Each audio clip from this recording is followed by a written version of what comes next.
Hi folks, it's Michelle from Hue And Style. I'm excited to be here today.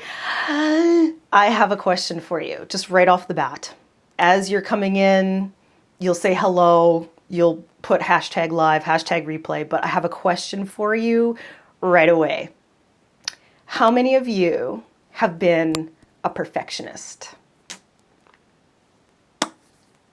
I'm just gonna let it hang out there. Hi girls, I see you coming in. Share this out. If you have friends who would call themselves perfectionists, share this out. If you yourself are a perfectionist, share this out. No shame in the game. You gotta admit it before you can change it. Just let me know in the comments below if that's you. Put a number 1 if you see yourself. Yes, okay. Either you have been, you are, you're recovering like I am. How many out there recovering perfectionist? Anyone? Anyone? Anyone?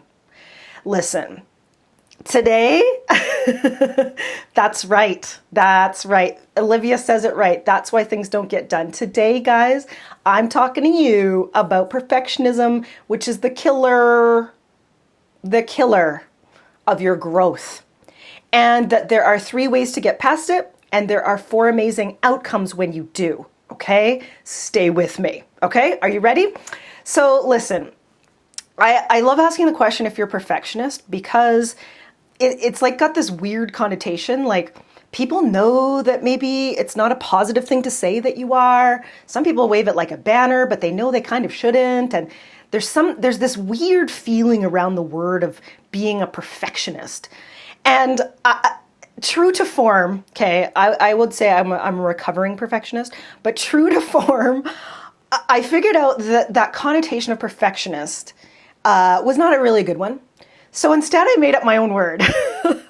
And my clients know I'm notorious for doing this. I am notorious for making up my own words that mean my own things. And so I made up the word that I was a rightist.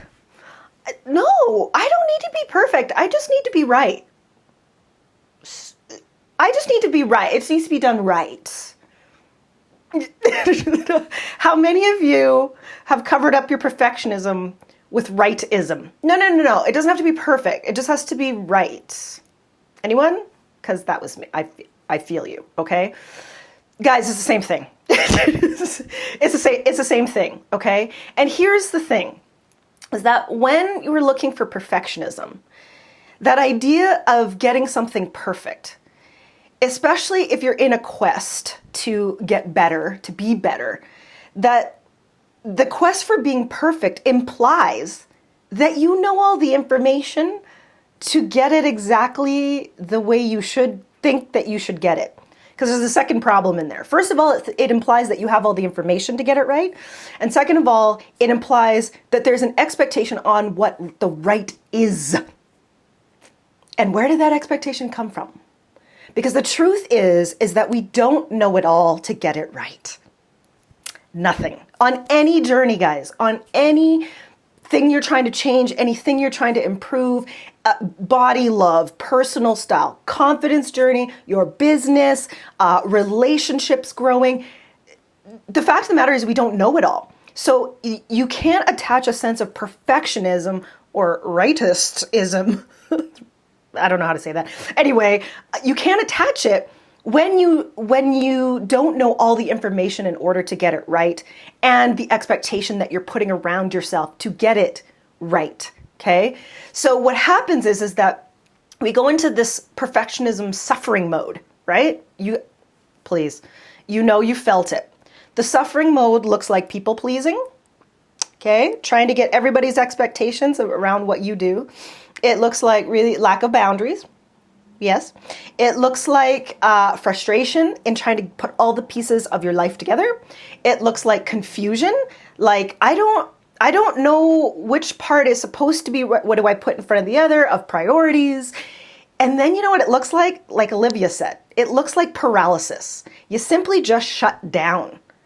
That's the end of the line when it comes to being locked up in the expectations and the should know it all, but really can't know it all in order to get it right, which I'm not sure what that right is. Do you see the vicious wheel of it all? Okay.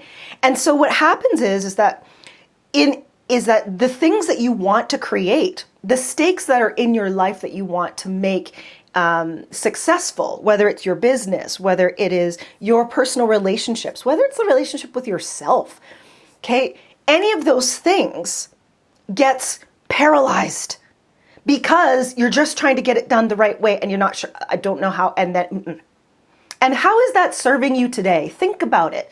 Think about the places where you would say you have perfectionism pieces around it, or you want to be perfect, or you want to make sure you get it right.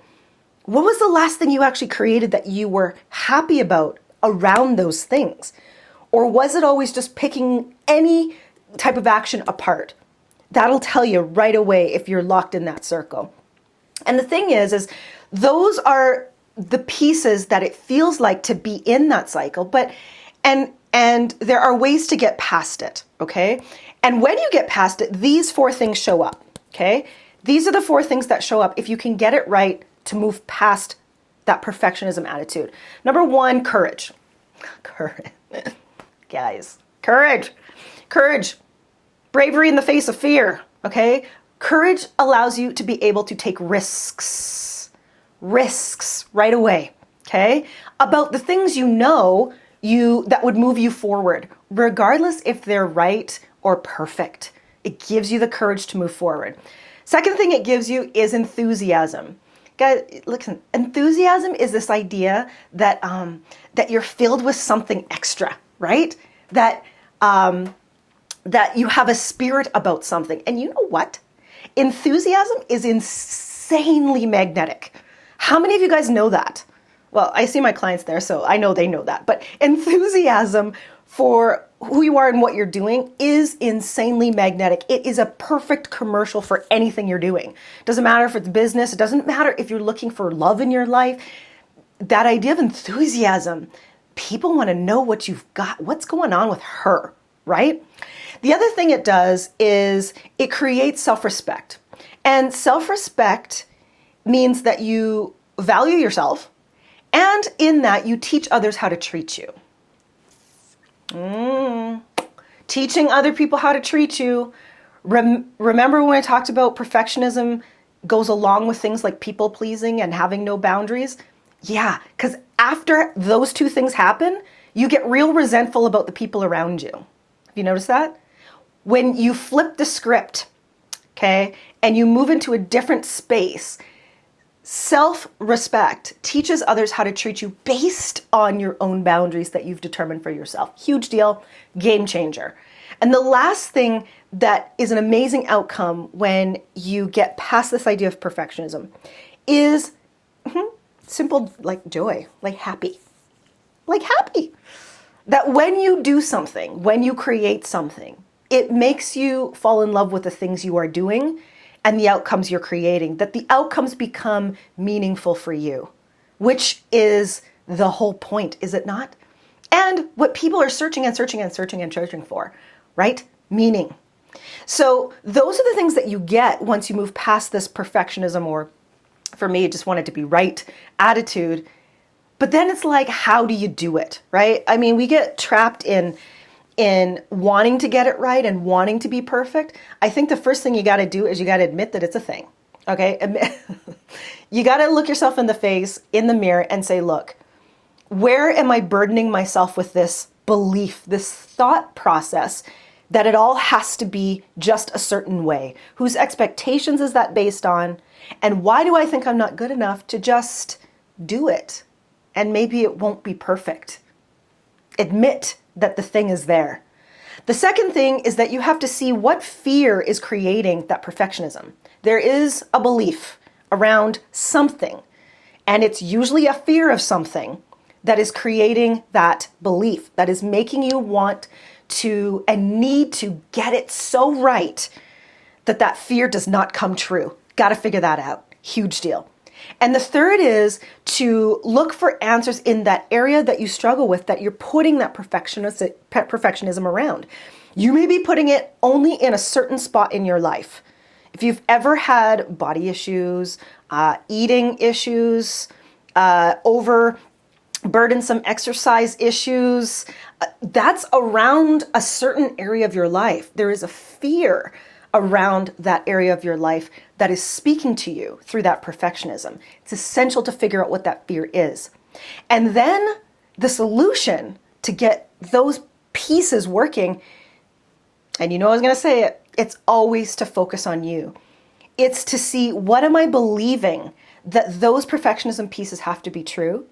And what is really the meaningful outcome I want to create that has nothing to do with doing it right or perfect, but just has to do with me getting what I need that is inside me out.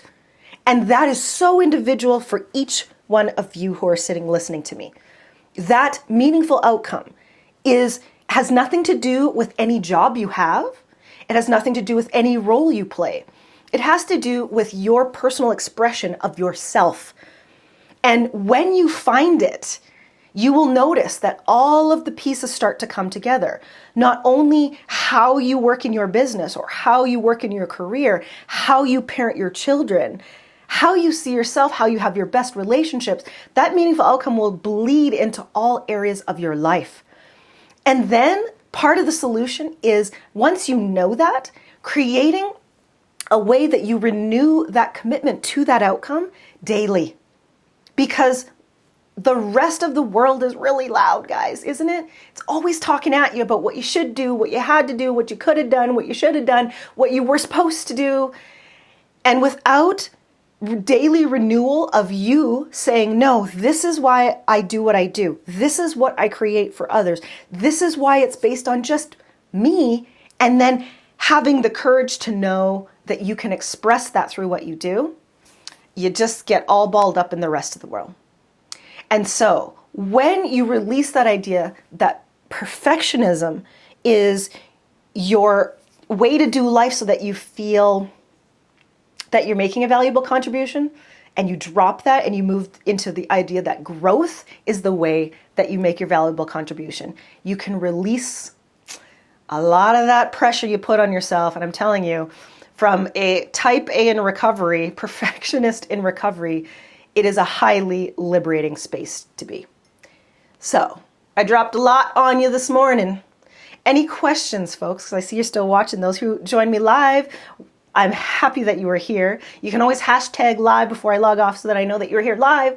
And if you're here on the replay, hashtag replay. And if this feels like you, listen to my message. I always put links above for you to explore more.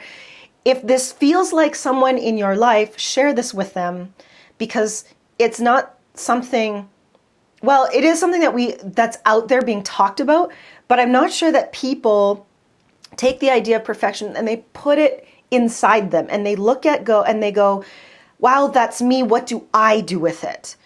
There's a lot of this idea of I don't know how to say it. I guess it's mass inspiration on our faults, where it's like, don't be a perfectionist. Don't do that. Drop it. Create your boundaries. This mass inspiration, but there's no how. Have you noticed that? Tell me if you've noticed that. There's only the idea of don't do that or be that. But very few speak about what it takes to do that. And I will tell you, over all my years of helping women see themselves differently, create new confidence that moves them forward, that is sustainable in all areas of their life, they stop looking outside themselves at all of the things yelling at them about what to do and who to be and what, and to I can't think of any other word but to just inspire, but they move to action, which is always involved right in here. That's where it's involved. That's where change is made. That's where the shift happens. And those who do see, it's almost like seeing a new horizon. And then from that horizon, they create more. Let me know if that makes sense and resonates with y'all.